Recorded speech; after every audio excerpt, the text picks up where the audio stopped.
There is a lie, a very subtle and seductive lie, that corporate executives love to tell and Wall Street loves to sell. It's a lie that arrives dressed as good news, celebrated on financial news networks, and applauded by investors who don't know any better. It's a lie that has destroyed more shareholder wealth than almost any other corporate action, yet it continues, day after day, year after year, to be treated as a sign of strength and confidence. The lie is hidden inside the announcement of a stock buyback. When a CEO stands on a virtual stage and declares that his company will be repurchasing billions of dollars of its own stock, the average person hears one thing: confidence. They hear that the company believes its own shares are a fantastic investment. They see a simple equation. Fewer shares outstanding means each remaining share is more valuable. Earnings per share will go up, and surely, the stock price will follow. It feels like a guaranteed win, a gift from management to the loyal shareholders. But Warren Buffett, the man who has built an empire on the bedrock of rational capital allocation, knows the truth. He knows that a stock buyback is not inherently good or bad. It is, like a surgeon's scalpel, a tool. In the hands of a skilled and honest practitioner, it can create immense value, healing a company's valuation and enriching its owners. But in the hands of an incompetent or self-serving manager, that same tool can inflict devastating harm, bleeding the company of its precious capital and leaving shareholders far poorer than they were before.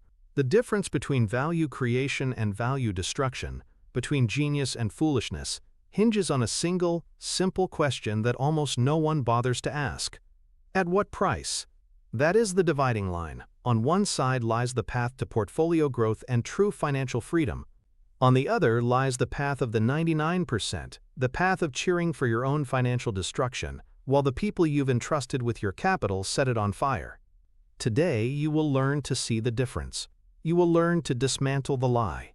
You will stop being a spectator, reacting to headlines, and start being an owner, evaluating a critical business decision. This is not just a lesson in corporate finance. It is a fundamental shift in mindset, a piece of the Warren Buffett strategy that separates the intelligent investor from the crowd. And it begins by understanding the powerful illusion that makes this lie so effective in the first place. The first pillar of understanding this complex world is to recognize the powerful allure of buybacks, to see why they have become the default go-to move for so many CEOs, regardless of whether they make any financial sense. We must first deconstruct the illusion of activity and see why Wall Street and the executives who listen to it love buybacks, both the good and the bad. The story of International Business Machines, the company known as IBM or Big Blue, serves as a sobering and powerful foundational anecdote. For a long stretch of the 21st century, IBM became a poster child for a specific kind of corporate behavior. Under CEOs Samuel Palmisano and later Ginni Rometty, the company embarked on one of the largest, most sustained share buyback programs in corporate history. From 2000 to 2017, the company spent a staggering sum, well over $150 billion, on repurchasing its own stock. On the surface, the logic presented to shareholders was impeccable.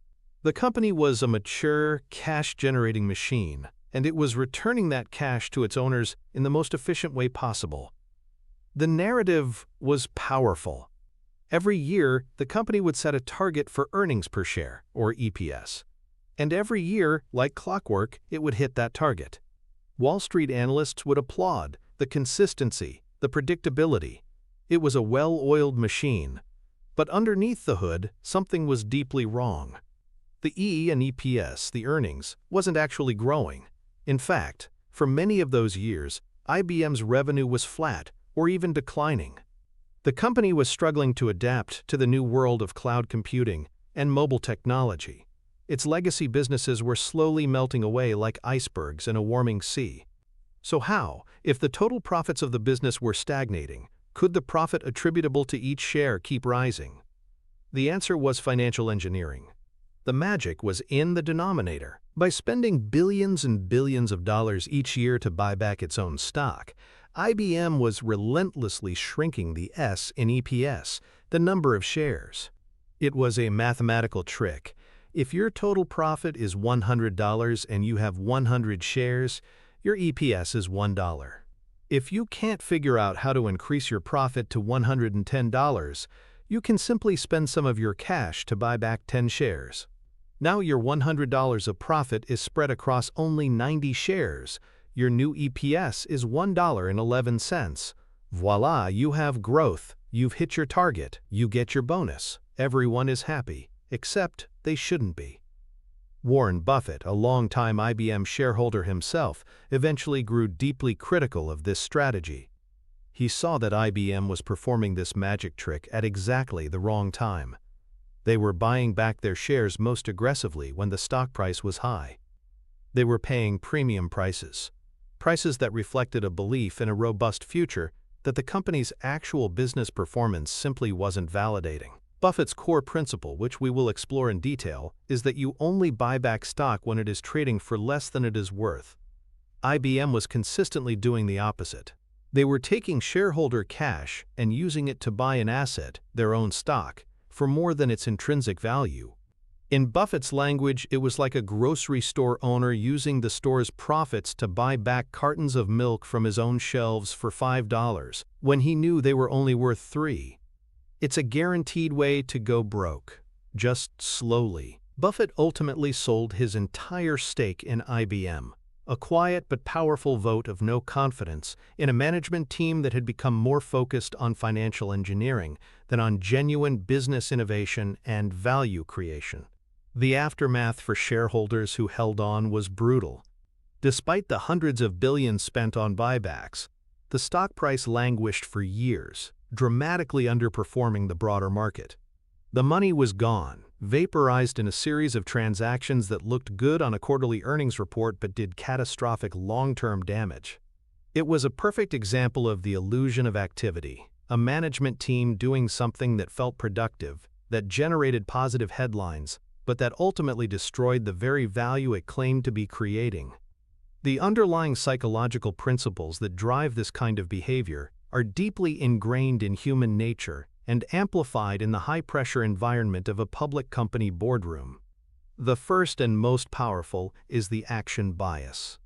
In any situation of uncertainty or pressure, human beings have a strong tendency to want to do something, anything, rather than nothing. For a CEO overseeing a company with stagnating growth, the pressure to act is immense. Investors are demanding answers, the board is getting nervous, and the news cycle is relentless. Launching a new, innovative product line is hard, risky, and takes years.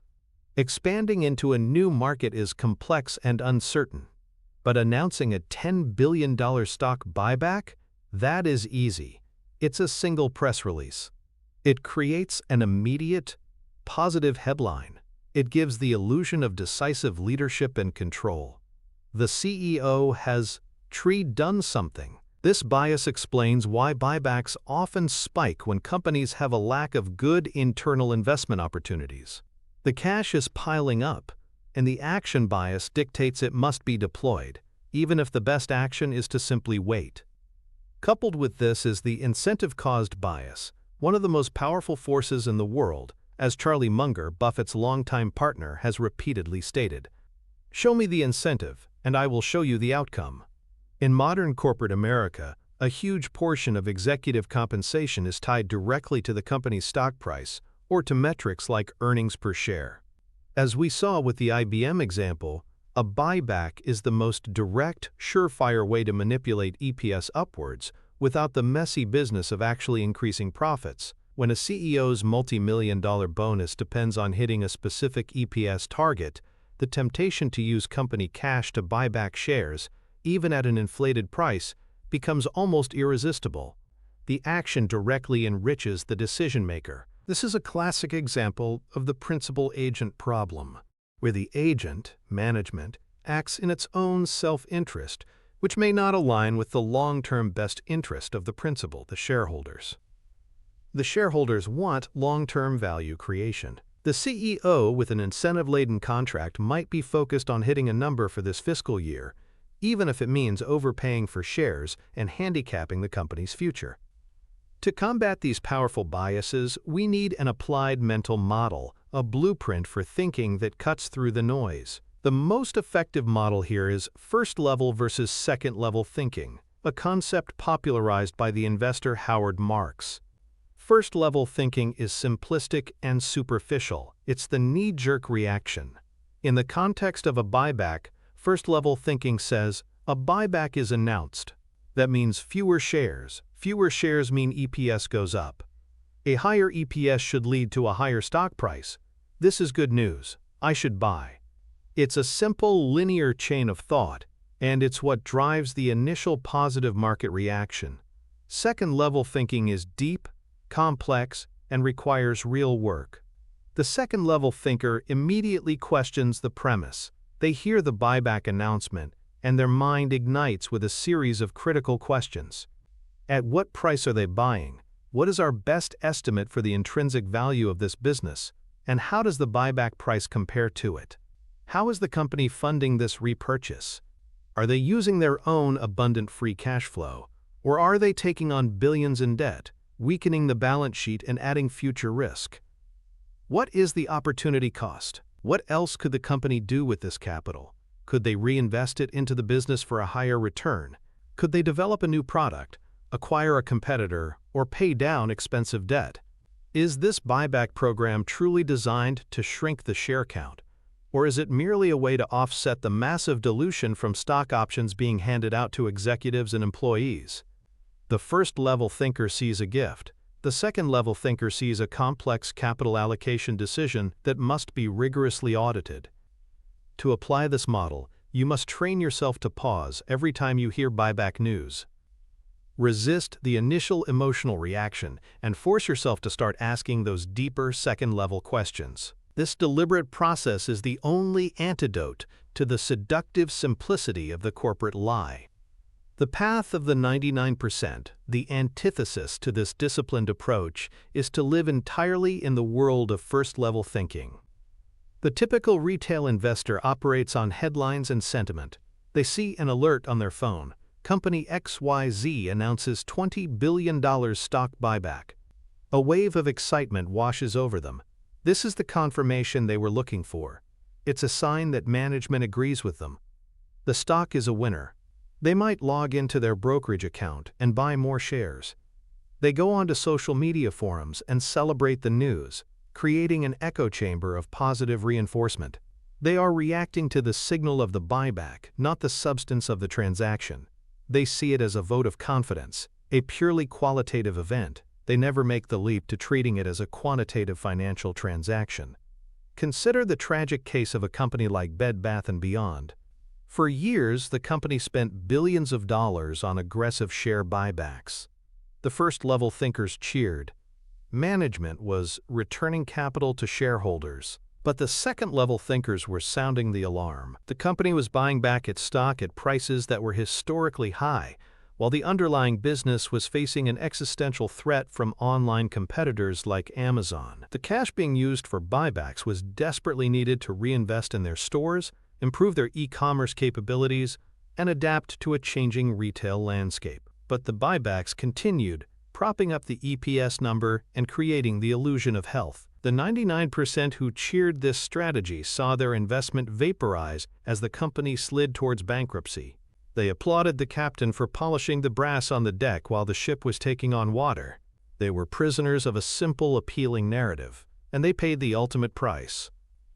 The direct financial connection of this folly can be seen clearly on a company's financial statements, if you know where to look. And value-destroying buyback is financially identical to a terrible acquisition. Imagine a company decides to buy a smaller competitor. If they pay $1 billion for a company that is only worth $500 million, everyone can clearly see that $500 million of shareholder value has been instantly destroyed. It's gone forever. A stock buyback at an inflated price is exactly the same, but it's much harder to see. When a company uses $1 billion of its cash to buy back shares that are only intrinsically worth $500 million, the same destruction has occurred. The company's assets have decreased by $1 billion in cash, but the claim against those assets has only decreased by $500 million in value. The remaining shareholders are left holding a smaller slice of a pie that has shrunk even more. This directly impacts key metrics that intelligent investors watch. While earnings per share might go up, the company's return on equity, or ROE, can become a deceptive trap. ROE is calculated as net income divided by shareholders' equity. A massive buyback reduces the shareholders' equity on the balance sheet, the denominator, which can artificially inflate the ROE percentage, making the company look more profitable and efficient than it actually is. It's another layer of financial illusion. A manager who is overpaying for his own stock is telling you one of two things. Either he doesn't know what his own business is worth, or he does know, but he doesn't care. Both are terrifying prospects for a long-term owner. Understanding this truth is the first step toward inoculating yourself from the most common lie in the stock market. The antidote to this widespread corporate malpractice, the clarifying principle that cuts through all the noise and financial jargon, is what we can call the Buffett litmus test. It's a concept of such simple, profound genius that it seems almost too obvious. Yet, it is ignored every single day in the boardrooms of the world's largest companies. The principle is this: a share repurchase is only sensible if the shares are being bought at a price below their intrinsic value. That's it. That is the entire game. If the condition is met, the transaction is a brilliant service to the remaining shareholders. If the condition is not met, the transaction is a disservice. It's a binary choice. To truly grasp the power of this idea, we must look at the foundational anecdote of how Warren Buffett applies this rule to his own company, Berkshire Hathaway. For decades, Buffett was famously reluctant to have Berkshire buy back its own stock, primarily because it so often traded at a price he considered at or above its intrinsic worth. He saw no bargain. But he never ruled it out. Instead, he did something remarkable for its clarity and honesty. In his annual letters to shareholders, he laid out, in public, for all the world to see, the exact conditions under which he would use Berkshire's cash to repurchase its shares. For a long time, the rule was explicit.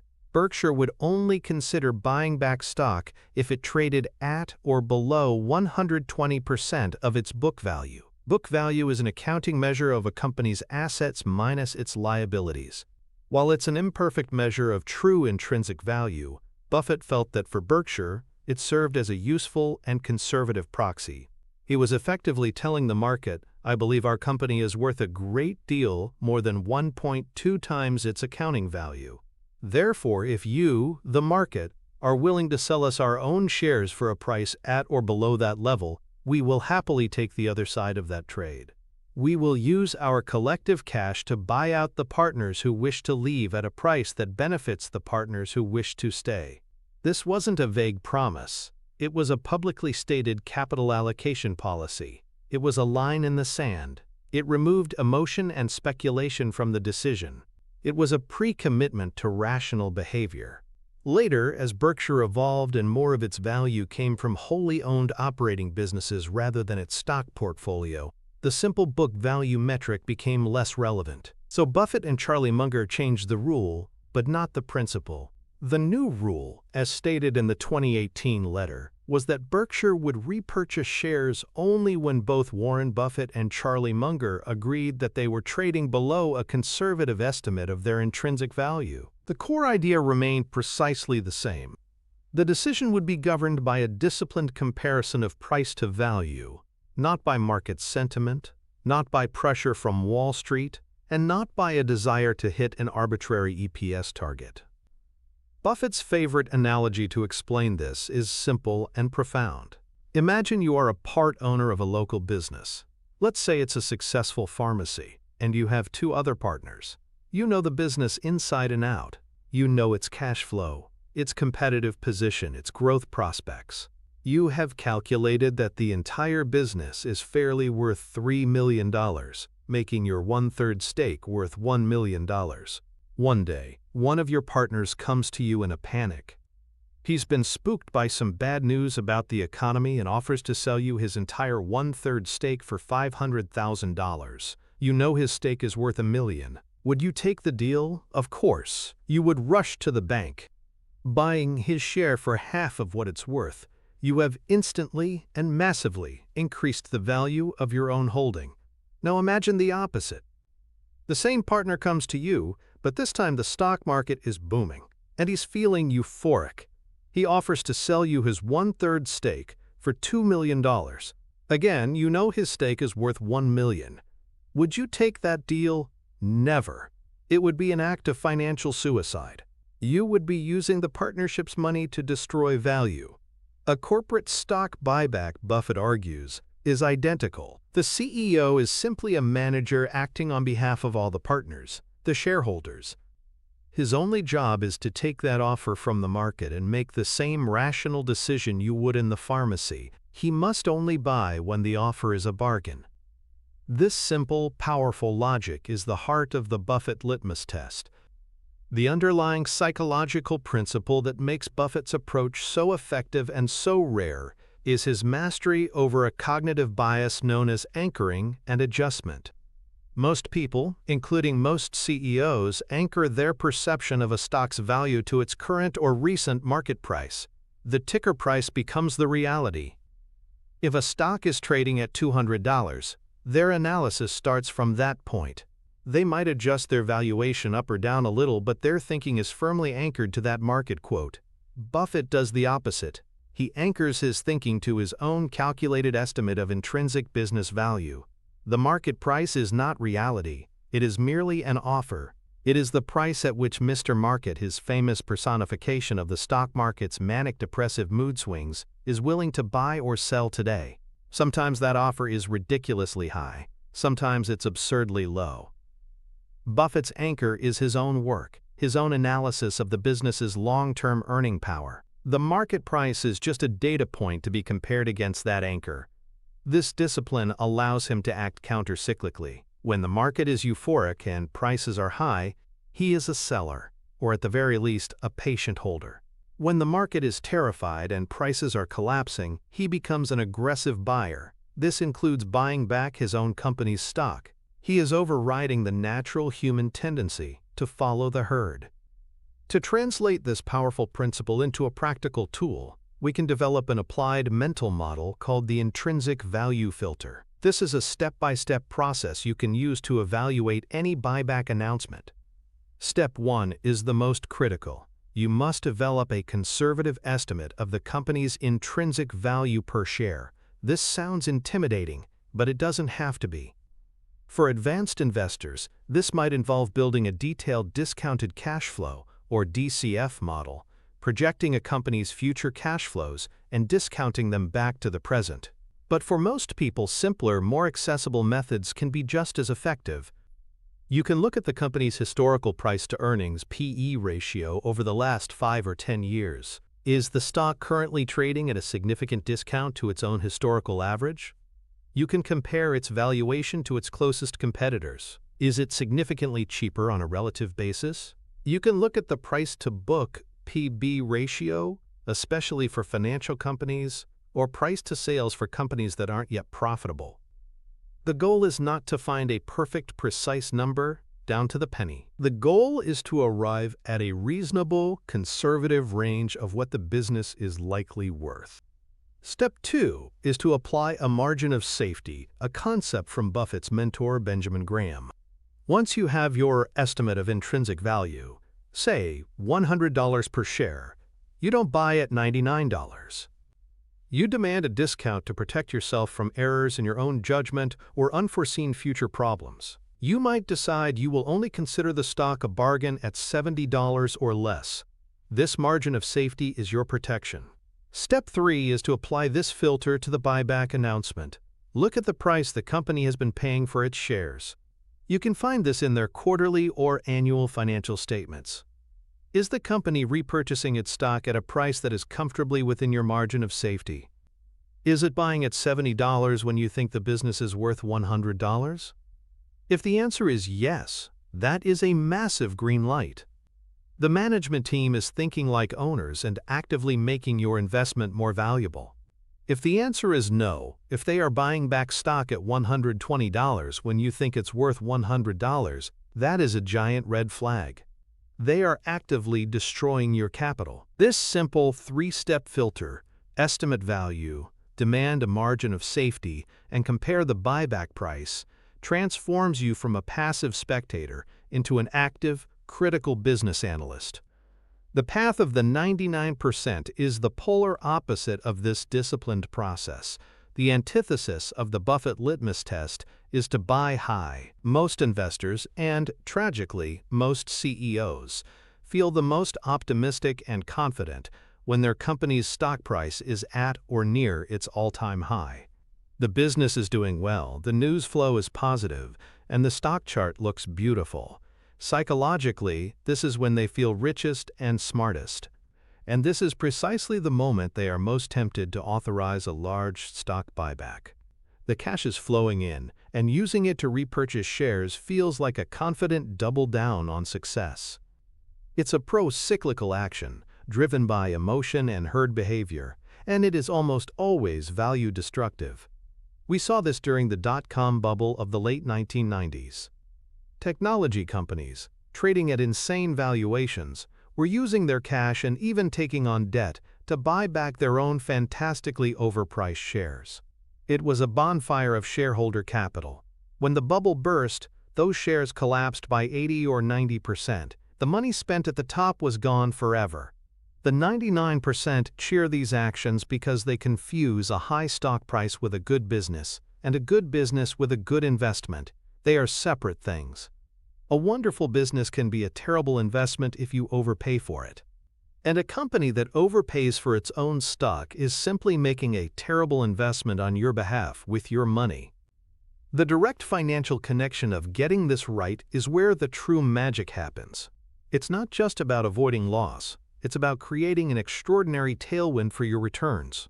Let's quantify the difference. Imagine a great company, Durable Corp.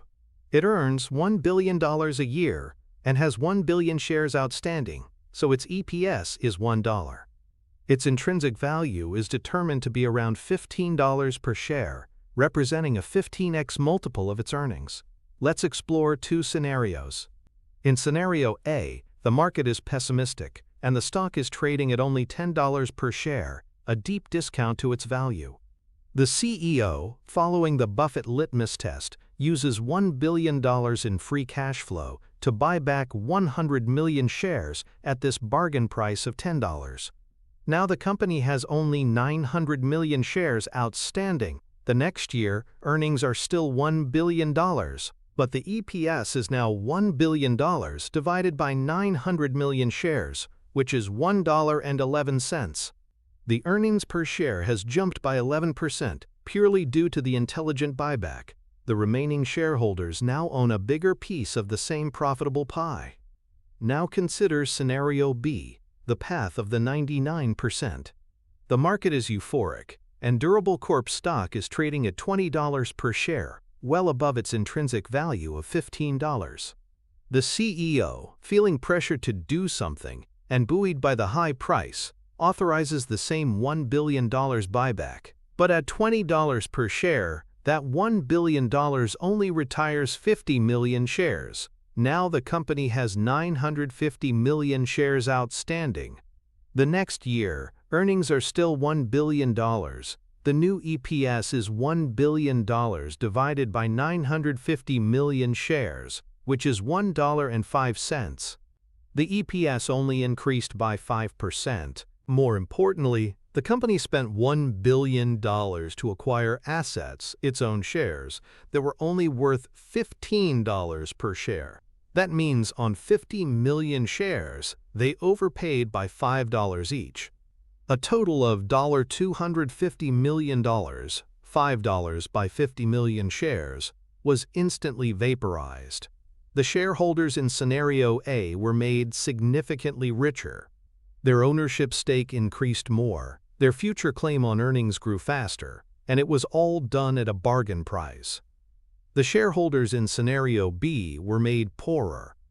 $250 million of their company's value was lit on fire, and the benefit to their EPS was less than half of what it could have been. Same company, same amount of cash spent, but two dramatically different outcomes, all hinging on that one simple question: at what price? This critical distinction between price and value leads us to the third great pillar of this philosophy, the fundamental difference between the owner's mindset and the speculator's reaction. These are two completely different ways of viewing the world, two parallel universes that rarely intersect. When a buyback is announced, these two worlds collide, and the person who can adopt the owner's mindset gains an almost unfair advantage. The speculator hears the news and asks, "What will this do to the stock price tomorrow?" The owner hears the news and asks, "Is this a good use of our collective capital for the next 10 years?" The entire game changes depending on which question you ask. The perfect foundational anecdote to illustrate the power of the owner's mindset is the story of Warren Buffett's investment in the Washington Post Company. In the early 1970s, Buffett invested a significant sum, around $11 million, into the Post. At the time, the company's stock was absurdly cheap. The entire company was valued by the market at around $80 million, yet Buffett, after careful analysis, knew that its properties, the newspaper, its television stations, and other assets, were worth at least $400 million, and likely more. He was buying dollar bills for 20 cents. He wasn't just a stockholder. He saw himself as a silent partner to the company's brilliant and courageous CEO, Katharine Graham. Soon after Buffett invested, the stock remained cheap, languishing in the market doldrums of the mid-1970s. The company was gushing cash flow, and Katharine Graham, with Buffett's encouragement on the board, began to use that cash to aggressively buy back the company's own shares at those deeply depressed prices. Buffett was ecstatic. He wrote about it later, explaining the powerful dual benefit he was receiving. First, his investment in the business itself was growing as the Post continued to dominate its markets. Second, his asterisk percentage of that growing business was increasing every single year, without him having to invest another dime. The company was, in effect, using its own profits to increase his ownership stake for him. He was a passive beneficiary of a brilliant capital allocation strategy. A speculator focused only on the dreary stock price would have been miserable during this period. The stock wasn't, quote, doing anything. They would have likely sold in frustration and missed the colossal returns that followed. But Buffett, the business owner, understood what was happening beneath the surface.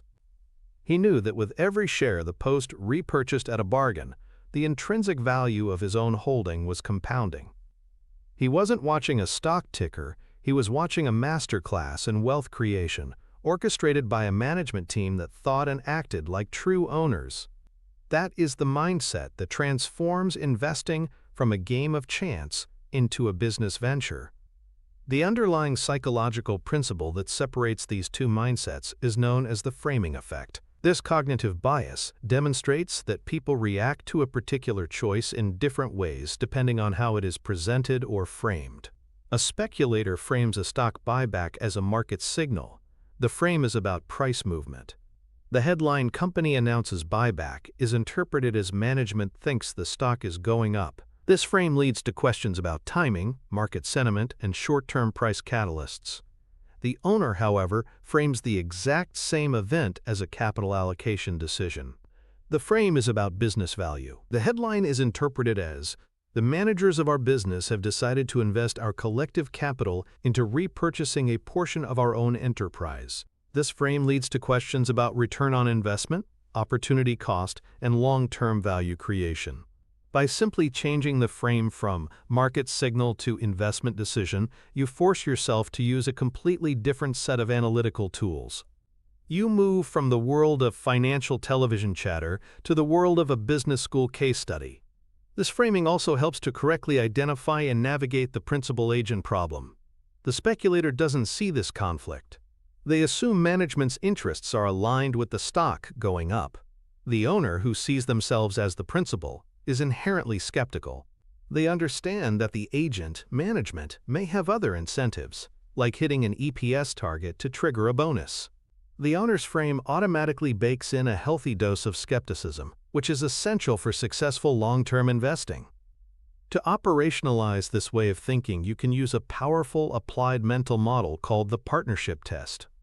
It's a simple, back-of-the-envelope thought experiment that you can apply to any major corporate action, whether it's a buyback, an acquisition, or a major new investment. Before you form an opinion, you must ask yourself this one question. If I owned this entire company as a private business and the current CEO was my 50-50 partner, would I be enthusiastic about this decision? Let's apply it to a buyback. Your partner, the CEO, comes to you and says, "I have great news. I'm going to take a huge chunk of the money from our shared business bank account, and I'm going to use it to buy out our quiet third partner." Your first question wouldn't be about signaling or market sentiment. It would be, okay, how much are we paying him? If your partner says, "We're paying him half of what his stake is actually worth," you'd clap him on the back and say, "That's brilliant, let's do it." But if he says, "Well, his shares are trading at an all-time high, so we're going to have to pay him about 30% more than his stake is really worth, but it'll make our accounting look good this quarter," you would be horrified. You would tell him he's out of his mind. You'd probably try to fire him. The partnership test cuts through all the corporate jargon and forces you to evaluate the decision on its raw, fundamental business merits. It reframes you as an owner, not a renter of a stock. It works for acquisitions too. Would you be happy if your partner wanted to spend half your company's net worth to buy a competitor for 3 times what it's worth? Of course not. This mental model is your shield against the abstract, disconnected language of Wall Street and grounds your analysis in the simple, common-sense reality of business ownership. The path of the 99%, the antithesis, is to live and die by the ticker symbol. The speculator is fundamentally obsessed with the squiggly line on the screen. Their emotional state is directly tied to the daily, hourly, and even momentary fluctuations in the stock price. When they see a buyback announcement and the stock pops 3%, they experience a jolt of pleasure. They feel validated. They might even sell their position to lock in that small gain, declaring victory. They are playing a completely different game.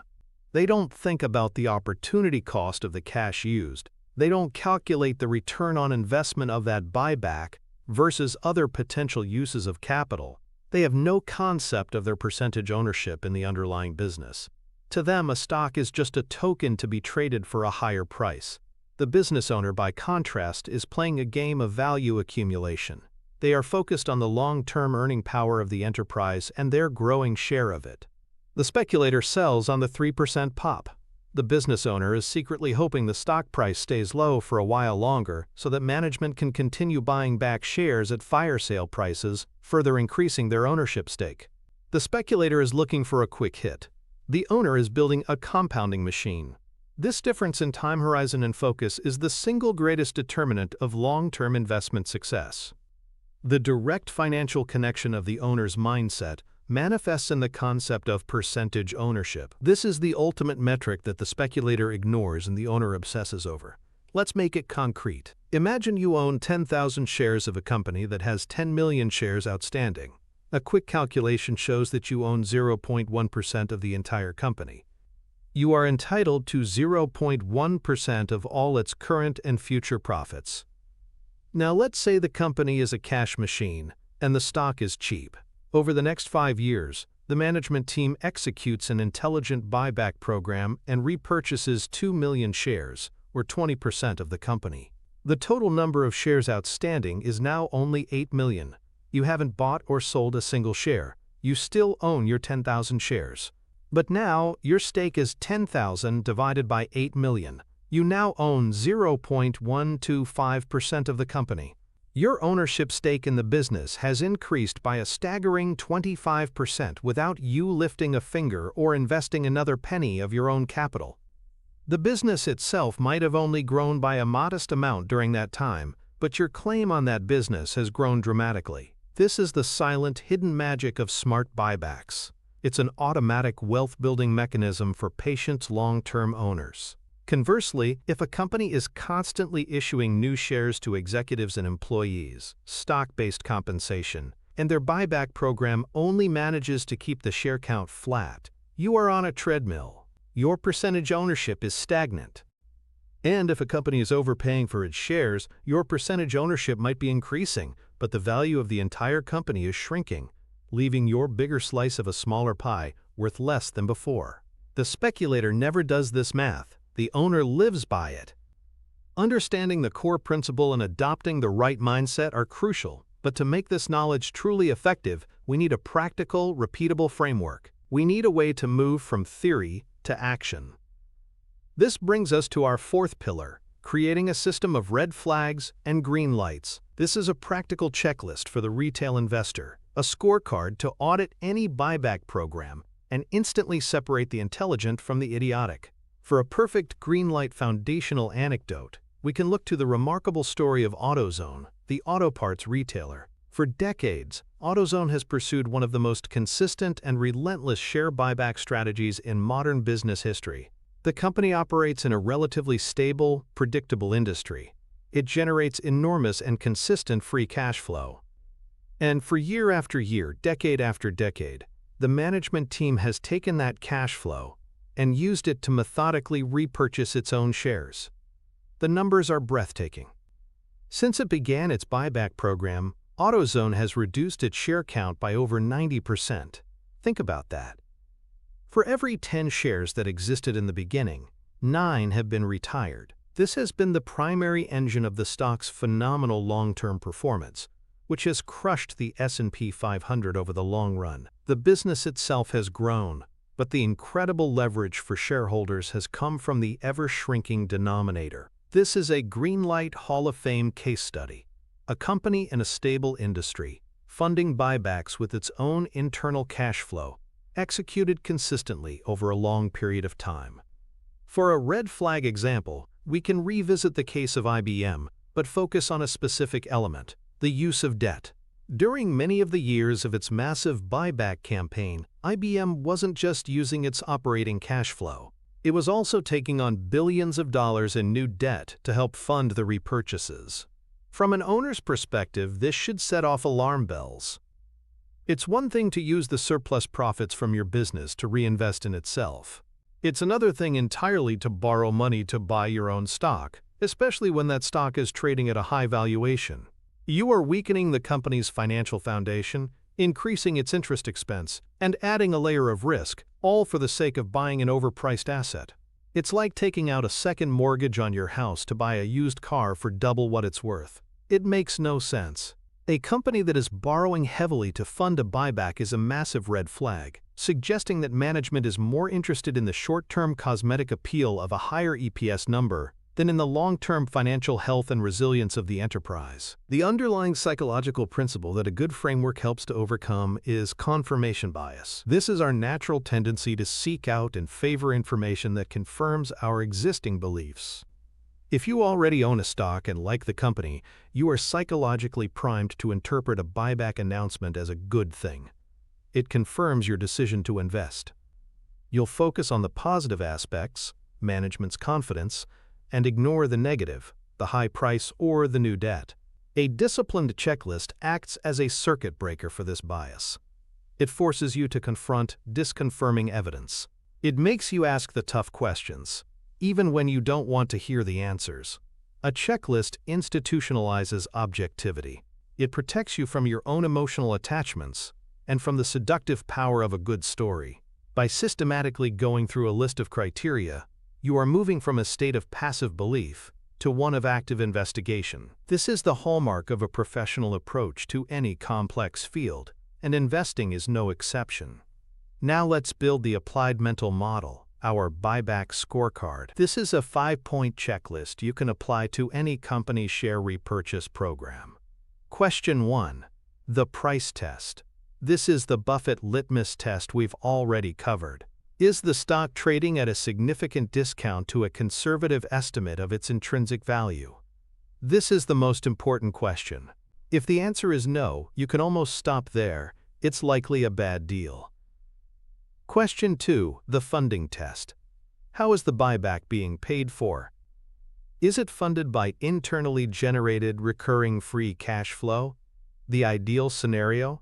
Or is the company taking on significant new debt or draining its cash reserves to dangerously low levels?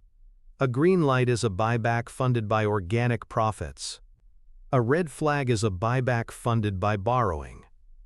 Question 3. The opportunity cost test. Is this truly the best use of the company's capital? You have to think like the CEO. What are the other options on the table? Could they get a higher return on investment by reinvesting that cash into the business, in research and development, new factories, or expanding their sales force? Do they have high-interest debt that they could pay down, generating a guaranteed risk-free return? Could a special dividend be a better way to return cash to shareholders, especially if the stock is overpriced? A great management team has considered all of these options and concluded the buyback offers the best risk-adjusted return. A poor one just defaults to the buyback because it's easy. Question 4. The management incentive test. You have to dig a little deeper here, often into the company's proxy statement.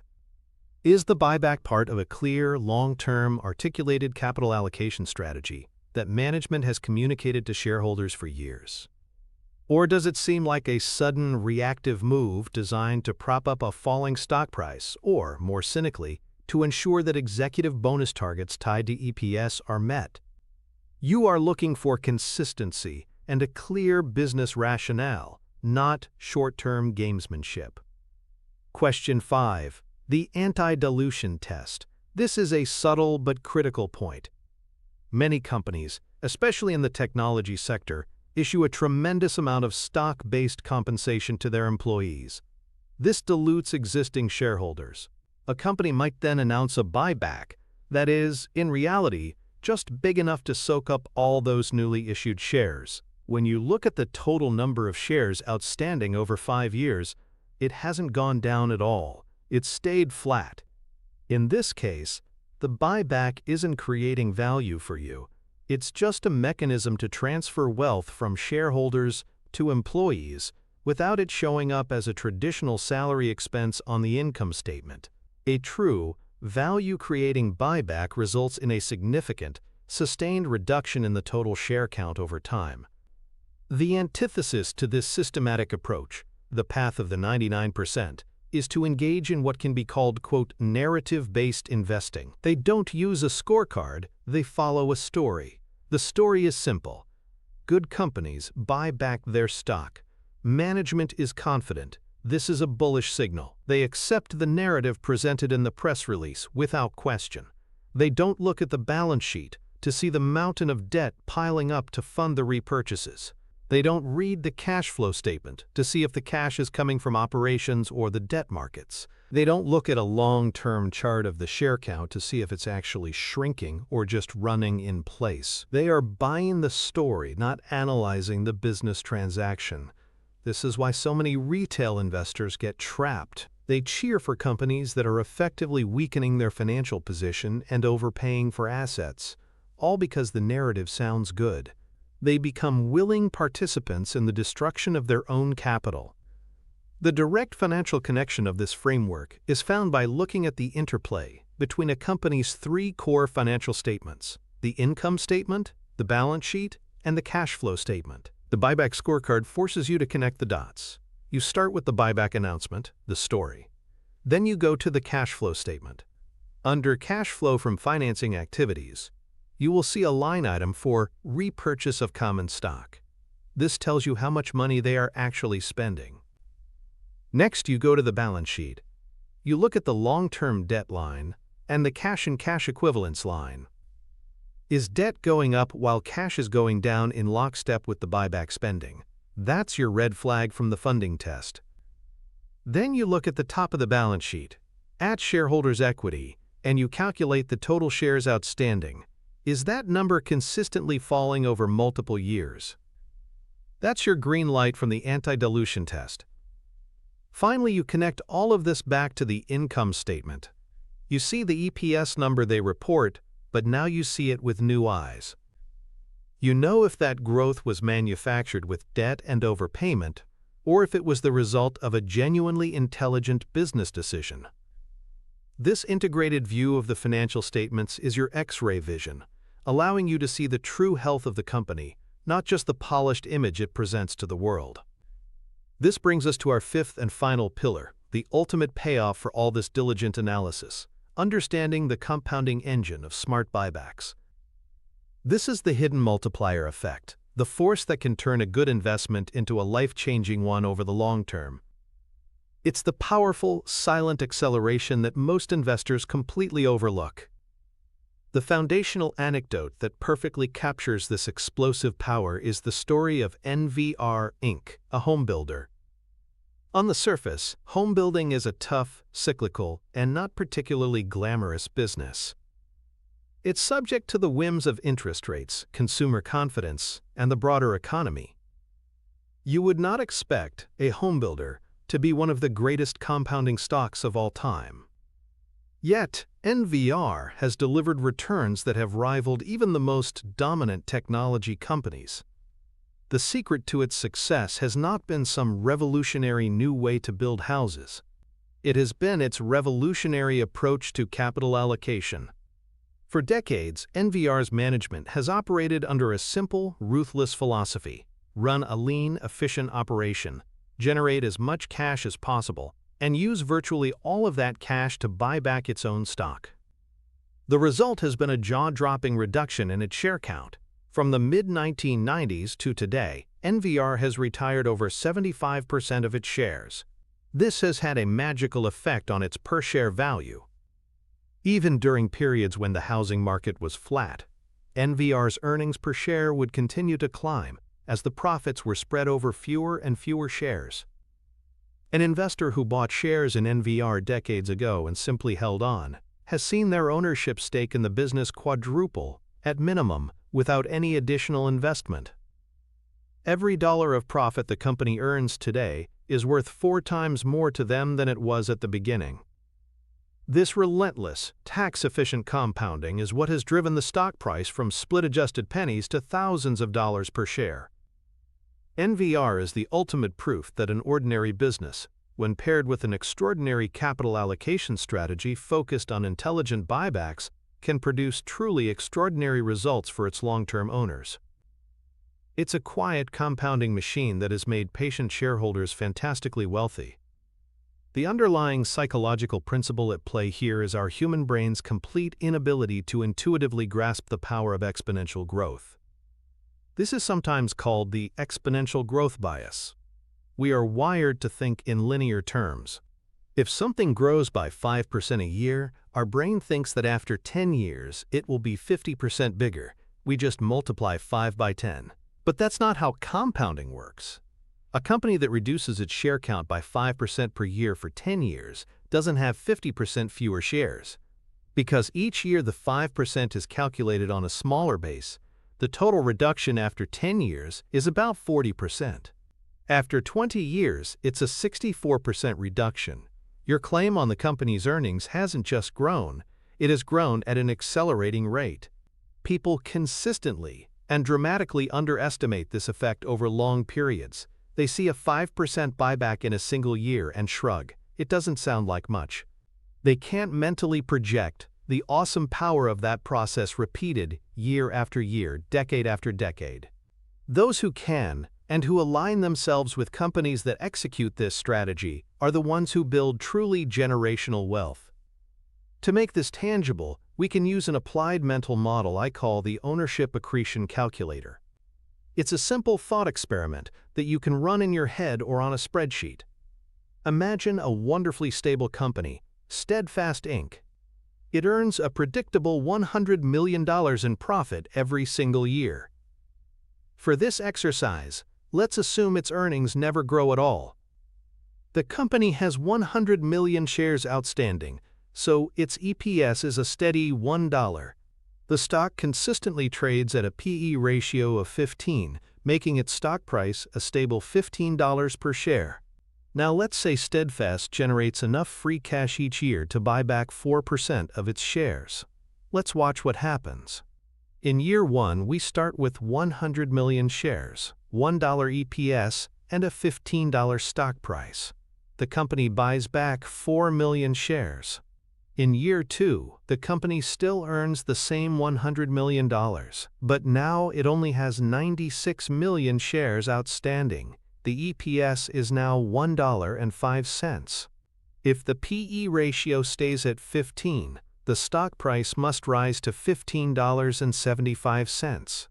In year 3, the company buys back another 4% of the now smaller share count, about 3.84 million shares. Now there are 92.16 million shares left. The EPS climbs to $1.085. The stock price rises to $16.27. Notice what's happening. The business itself isn't growing at all, but the per-share value is steadily compounding upwards. Let's fast forward. After 10 years of this process, the share count will have fallen to just 66.5 million shares. The EPS will have risen to $1.50. The stock price, at the same 15 PE multiple, will be $22.50, a 50% increase from the starting point, all with zero growth from the actual business. This is the automatic, mechanical lift that a smart, consistent buyback program provides. It is a powerful tailwind blowing at your back. The antithesis, the path of the 99%, is rooted in impatience. Most investors simply do not have the temperament to let this process work its magic. They see investing as a series of short sprints, not a marathon. They will see a buyback announcement as a short-term catalyst. If the stock doesn't pop in the next week or the next month, they get bored and frustrated. They sell their shares and move on to the next hot idea. They completely fail to appreciate the slow, silent, methodical process of their ownership stake growing in the background. They are searching for the thrill of a lottery ticket, the excitement of a quick win. They are not interested in the beautiful, predictable certainty of a compounding machine. They would buy a stock like NVR or AutoZone, see it go up 20%, and sell to lock in a profit. In doing so, they would miss out on the 10,000% gain that comes from simply getting out of the way and letting the capital allocation engine do its work for 2 decades. Their impatience is a self-imposed tax on their own wealth. The ultimate direct financial connection here is to the concept of total shareholder return, or TSR. For most investors, TSR is thought of as having 2 components: the appreciation of the stock price and the dividends you receive. But a smart and consistent buyback program acts as a powerful, hidden third engine of TSR. It works indirectly but with incredible force. By consistently reducing the share count, it directly increases the earnings per share. This in turn logically leads to a higher stock price over time, even if the PE multiple the market assigns to the company remains constant. It also supercharges the dividend component. As your percentage ownership of the business increases, each dollar of dividends the company pays in the future becomes more valuable to you because you are entitled to a larger and larger share of it. When you look at the historical records of some of the greatest compounding stocks of the last half-century, you will often find that the reduction in share count was just as important, if not more important, than the actual growth of the underlying business in driving shareholder returns. The business growth is the engine, but the buyback is the turbocharger. It is the great multiplier, the force that separates the good from the truly legendary. Recognizing and harnessing this force is one of the final secrets to transitioning from simply an investor to a true builder of long-term wealth. And so, you have now been armed with a completely new lens through which to view the world of corporate finance. You've journeyed past the seductive headlines and into the engine room of capital allocation. You no longer see a simple news alert. You see a complex business decision, a transaction between a company and its owners that must be rigorously audited. You have traded the speculator's knee-jerk reaction for the business owner's sober analysis. This framework, the 5 pillars of understanding, is not just a temporary piece of knowledge. It is a permanent upgrade to your investing toolkit, a mental model that will serve you for the rest of your financial life, protecting you from costly errors and positioning you to identify true, shareholder-friendly management teams. But acquiring this tool, as powerful as it is, completes only one part of the machine. Warren Buffett's genius is not just in analyzing what a company does with the cash it generates. His true mastery begins much earlier. It begins with his uncanny ability to identify the rare kind of company that generates that torrent of cash in the first place, and that is protected by a deep, wide, economic moat that keeps competitors at bay. The buyback analysis you have just mastered is the tool you use per dimes you have found a wonderful business. But how do you find it? How do you learn to spot those enduring competitive advantages that allow a company to earn high returns on capital for decades? How do you differentiate a fleeting success from a permanent franchise? One piece of the map without the other is incomplete. Knowing how to analyze a buyback is of little use if you're applying it to a terrible, struggling business. And finding a great business is only half the battle if you can't recognize when its management is making smart or foolish decisions with your capital. The video that YouTube is now recommending for you on the screen is designed to be that missing link. It's the bridge that connects the art of identifying a great business to the science of analyzing its financial decisions. It is the next piece of the map. You have already proven that you are not a typical investor. The fact that you have engaged with this deep level of analysis places you in a very small minority of people who seek to truly understand, not just to follow trends or chase headlines. You are here because you are on a journey to build a complete mental arsenal. The question now is a simple one. Do you want to complete the model? Do you want the full set of tools that the world's greatest investors use to build lasting wealth and achieve financial independence? The choice to continue that ascent, to take the next step in your financial education, is right there, on the screen.